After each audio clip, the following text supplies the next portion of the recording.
Gospodin s vama. Čitanje Svetog Evanđelja po Ivanu.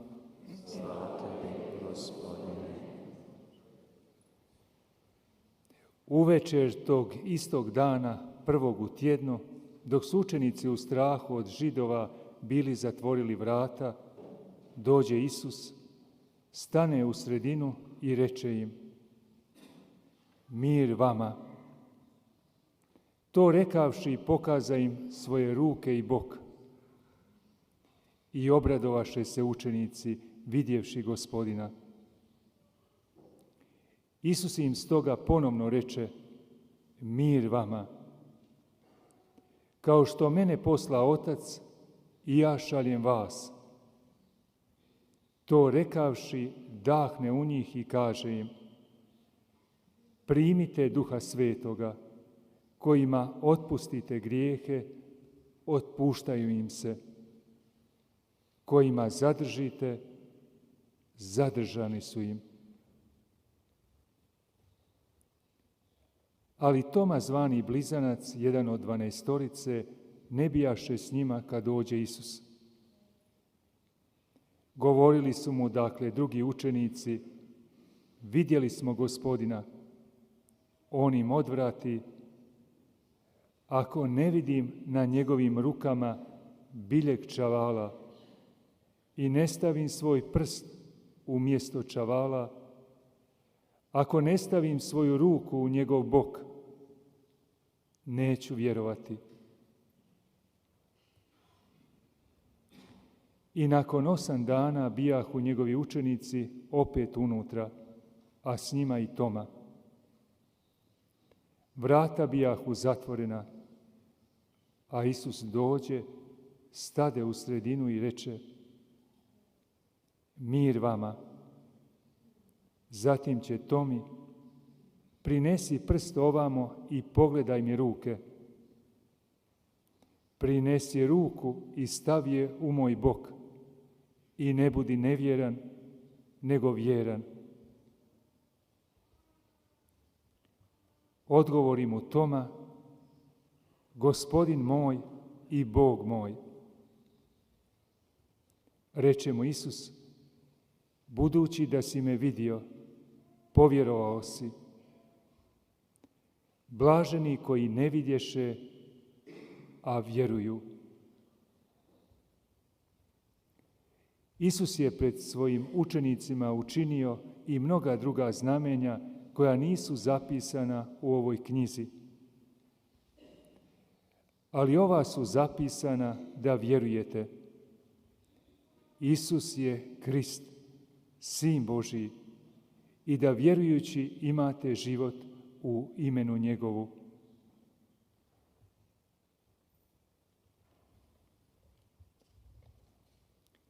Riječ Gospodnja.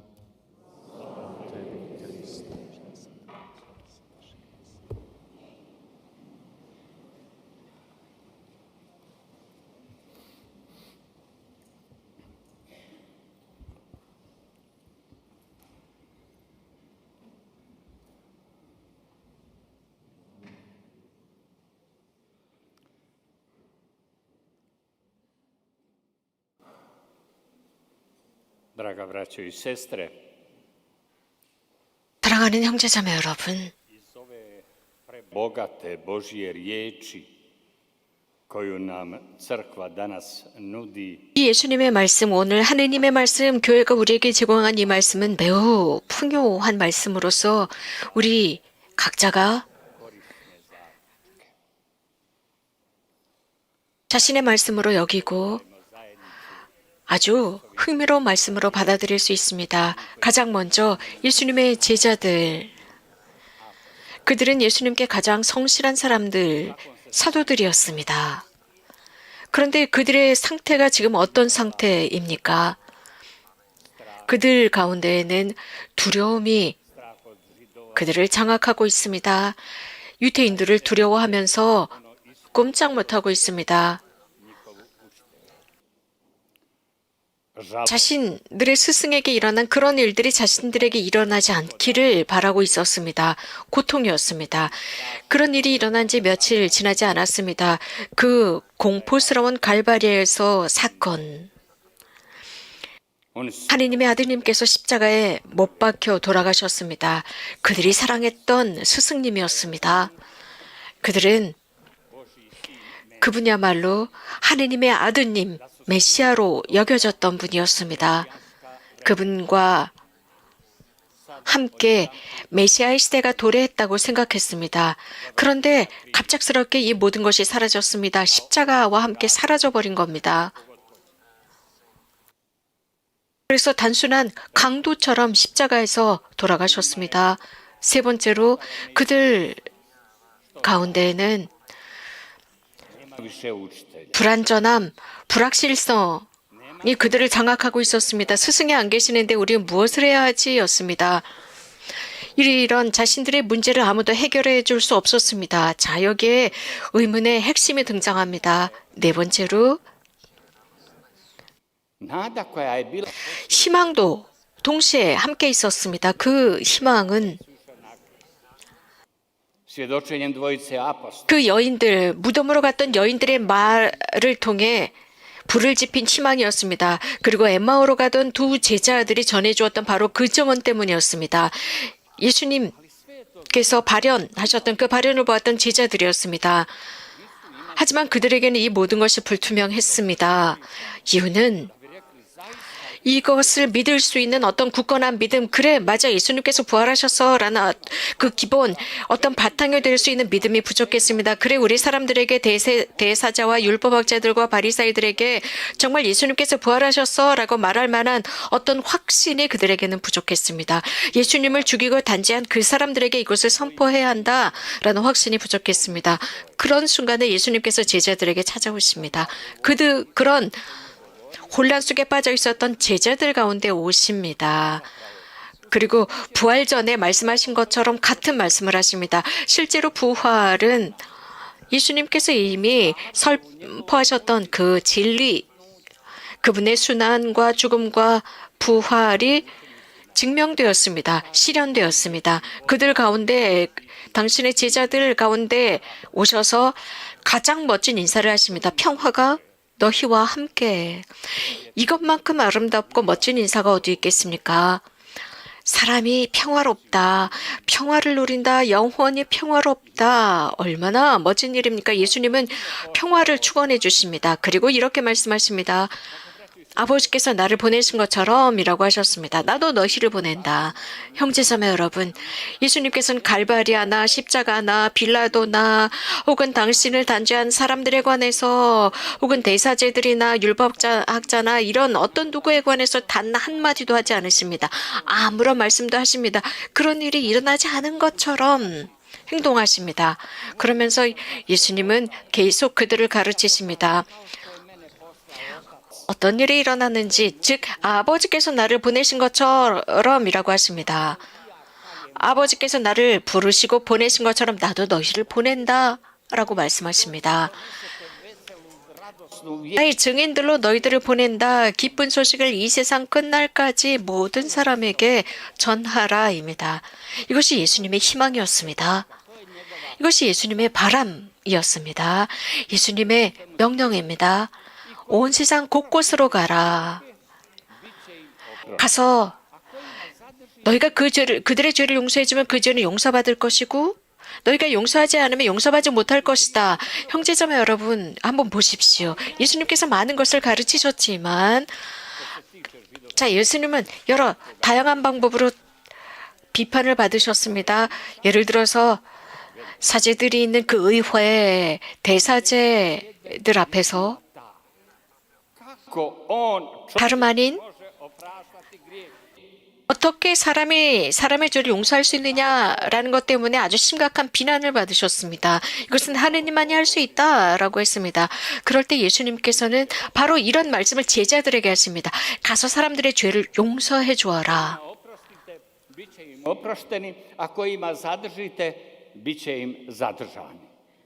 너희가 용서하면 그들도 용서받을 것이다. 용서하지 않으면 그들은 용서받지 못할 것이다. 이것이 바로 예수님께서 우리들에게 주신 힘입니다. 권능입니다. 그들이 함께 있을 때 주신 힘이었습니다. Što će im reći? 기대감, 그분의 발언에 대한 기대감, 그분께서 무슨 말씀을 하실까? 그 12 제자들에게 오셔서 바로 이 말씀을 하셨습니다. 그런데 그 자리에는 토마가 없었습니다. 토마스, 12 제자 중에 한 사람이었습니다. 그런데 그는 주님을 보지 못했습니다. 그래서 그 토마스에게 이런 이야기를 전하자 그 토마스의 반응이 어땠습니까? 불신이었습니다. 현대에도 많은 이런 토마스 같은 사람들이 있습니다. 형제자매 여러분, 자, 이것은 우리들이 그리스도인들에게 보여주는 게 있습니다. 우리는 잘 생각해야 한다는 것입니다. 토마스도 잘 생각했을 것입니다. 그는 거기에서 그래, 주님은 발현하셨지. 자, 우리 자유이냐. 그래서 우리 나가서 설교하고 선포하자. 그분께서 하신 그 말씀 그렇게 하자라고 하지 않았습니다. 그는 심사숙고를 한 뒤에 싫어. 아니야. 나는 증언하지 않을 거야. 선포하지 않을 거야. 내가 내 육안으로 내 손가락으로 그분의 상처에 손을 넣지 않으면 안 할 거야. 라고 분명하게 말합니다. 자, 예수님께서는 다시 발현하셔서 토마스에게 내 손가락을 여기 대보고 내 손을 보아라. 요한, 마리아, 한 명 한 명씩 나에게 와라. 와서 내 손가락을 여기에 대보고 내 손을 보아라. 자, 느껴보아라. 내 심장에 뛰는 박동수를 느껴보아라. 나는 귀신이 아니다. 나는 피와 살이 있다. 먹는 사람, 새롭게 부활하신 분, 다르게 부활하신 분입니다. 살아계신 분입니다. 그리고 결론을 냅니다. 자, 토마스는 그분을 보고 나서야 비로소 믿었습니다. 그리고 보지 않고도 믿는 사람은 행복하다라는 결론을 냈습니다. 우리는 보고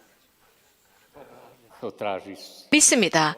그런데 보지 않고 믿는 사람 행복하다. 이것이 바로 예수님의 행복선언입니다. 그분을 향한 신뢰, 그분의 말씀에 대한 신뢰입니다. 여기서 우리에게 유일하게 주신 것은 그분의 말씀뿐입니다. 이 말씀을 통해서 거룩한 미사나 그 외 다른 성사들을 통해서 우리들의 영혼의 양식이 됩니다. 그리스의 작가가 있는데 그리스도인의 교육에 관해서 여러 다양한 책을 썼습니다. 그리스도인에 관한 것인데 아주 유명한 책들 중에 하나로 아토스, 즉 동방 정교의 수도자들이 사는 그 아토스 산입니다. 그래서 그들은 평생 은수자로 기도하는 곳인데 그들의 삶에 관해서 묘사하고 있습니다. 그들의 기도와 노동과 그 은수 생활에 관해서 기록하고 있습니다. 참회 생활, 고통을 감수하는 생활을 묘사하고 있습니다. 그래서 복음에 철저히 바탕을 둔 삶입니다. 그들은 아주 단순한 삶을 구현하고 있습니다. 검소한 삶을 살아갑니다. 기도와 노동으로만 살고 있습니다. 그 책에서 이렇게 묘사하고 있습니다. 어느 부활 날 아토스의 한 교수가 수도원을 찾아갑니다. 그리고 거기에서 예수님의 부활에 대한 가르침을 하게 되어 있었습니다. 많은 책을 가지고 그 교수는 그 수도원에 갑니다. 그리고 거기에서 교리 가르침을 합니다. 여러 다양한 교부들도 인용합니다. 많은 유명한 사람들, 지혜로운 사람들에 관해서도 오랫동안 강의를 했습니다. 아주 지혜롭게 강의 가르침을 했습니다. 그리고 그 강의가 끝났을 때 한 은수자가 옆에 있는 마르코 형제에게 이런 말을 합니다. 주님께서 나를 용서해 주셨으면 좋겠어. 나는 사실 태어나서 처음 오늘 진짜 예수님께서 부활하셨는지 아닌지 의심을 하기 시작했다고 라고 했습니다. 나는 예수님의 말씀을 믿거든. 나는 그분의 기적을 믿고 있다고. 나는 예수님의 성사들을 믿고 있지. 그래서 나는 평생을 은수자로 살기로 결심을 한 거야 라고 했습니다. 형제자매 여러분, 우리도 바로 이런 은수자 같은 위치에 있지 않을까요? 쓸데없는 많은 말들, 많은 텍스트들, 많은 논문들, 많은 미사여고, 많은 여러 가지 것들이 있지만 사실 예수님께서 말씀하신 그 겨자씨 같은 그 말씀이 우리들의 마음 안에 없다면 E to je pravi uspjeh. 겨자씨, 그것이 바로 우리들 마음 안에 산다면요. 우리는 정말로 그리스도인의 엄청난 열매를 맺을 것입니다. 바로 이것이 그분의 말씀입니다. 이것이 그리스도인의 삶입니다. 그런데 우리 마음 안에는 토마스가 살고 있습니다. 우리 각자 안에 토마스가 있습니다. 눈으로 보지 않으면, 만지지 않으면, 직접 내가 증언할 수 있는 것을 육안으로 확인하지 않으면 믿지 않습니다. 그 신앙의 신비를 내가 실제로 경험하지 않으면, 육안으로 보지 않으면 믿지 않습니다. 주님께서는 우리들에게 영원한 생명의 빵을 주셨습니다. 그분의 성혈로 우리들의 구원을 위해서 그 성혈과 성체를 남겨주셨는데 말입니다. 제가 미사 시작 초기에 말씀을 드린 것처럼, 미사 시작 전에 말씀드린 것처럼 내일은 자비주일이면서도 사백주일입니다. 이미 우리는 이 자비신심, 예수님의 성심으로부터 태양과 물이 쏟아지는 그 상본이 있습니다. 그래서 매우 아름다운 찬미가도 자비의 찬미가도 부릅니다. O Božjem milosti. 하나님의 의로움, 정의에 관해서 많은 말을 했었지만 자비에 관해서는 사실 그리 많이 말하지 않았었습니다. 하나님의 정의에 관해서는 굉장히 많은 말을 해왔습니다. 하나님은 자비하실 때 비로소 정의롭고 의롭습니다. 하나님은 자비하십니다. 그렇기 때문에 의로우신 분이십니다. 그분은 정의이고 자비 둘 다 있습니다. 정말 성녀 파우스티나 코발스카 덕분에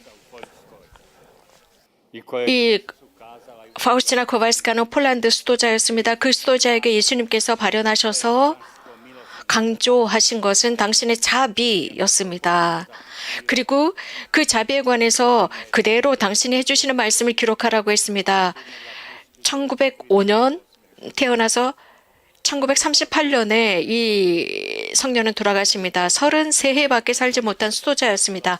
하지만 많은 시간을 이 자비를 위해서 봉헌한 성녀였습니다. 그리고 이 성녀는 너무나도 놀라운 영적인 유산을 남겨놓았고 하나님의 자비를 우리가 공경할 수 있도록 했습니다. 하나님의 자비를 공경할 수 있는 시발점이 되었습니다. 내일 우리는 이렇게 하나님의 자비를 공경하는 대축일입니다. 이 대축일은 성교황 요한 바오로 2세께서 제정하셨습니다. za proglašenje blaženom 그럼으로써 성녀 파우스티나 코발스카를 시성할 수 있는 계기가 되었습니다. 한 수도자, 폴란드 수도자입니다. 성인께서는 1995년 svetom 시성하셨고 20년에 시성하셨습니다. 그리고 자비주의를 제정하셨습니다. 그래서 파스과 다음 주일 400주일을 자비주일로 정하고 있습니다. 그분의 이 성녀 파우스티나의 일기 중에 1937년 4월의 일기 한 부분입니다. svetkovina milosti. 초부활 주일, Odmah nakon 자비를 기념하는 주일, sveta Faustina 성체를 영한 뒤에 성녀 파우스티나는 즉시 이렇게 기록하고 있습니다. 내 영혼은 주님 안에 깊이 잠겨 있습니다. kada sam 저는 신성한 세 분과 함께 있습니다. povezana s Otcem, 예수님과 연결되어 있고 moja duša 성부와 성자와 성령 세 분과 함께 있습니다. 내 영혼은 그 안에 깊이 잠심해 있습니다.